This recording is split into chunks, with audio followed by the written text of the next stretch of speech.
scientific and a biblical sense.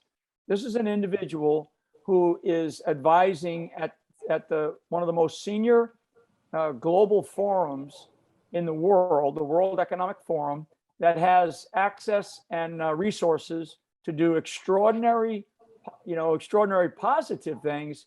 But in fact, you have an individual who is advising the leadership on how to, and you didn't play this particular clip, but he advises on how we can eliminate this myth of there being a God in the cloud somewhere, and what we can actually use is the Microsoft cloud or the Google cloud. I mean, he says these things. So we're in a really, really dangerous position.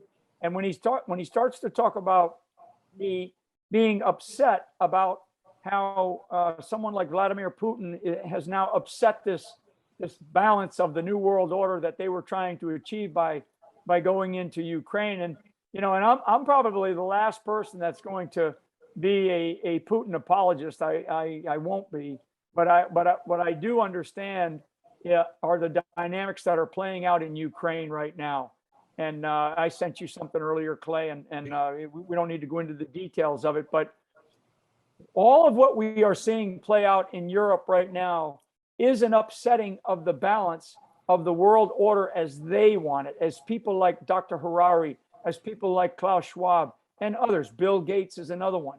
So we have to understand that these are people that are very smart, they're very well resourced, yep. and they have a very sort of strategic idea of how they want to see the world develop. And God and a soul are not part of that strategy. Now, to pull off the Great Reset again, this is an actual book. They wrote this book that was released in July of 2020 called COVID-19, The Great Reset. To pull it off, they need election fraud, medical fraud, religious fraud, mainstream media fraud, and monetary fraud. So, Sorcini, I've got a little graph I want to pull up, and then we're going to go to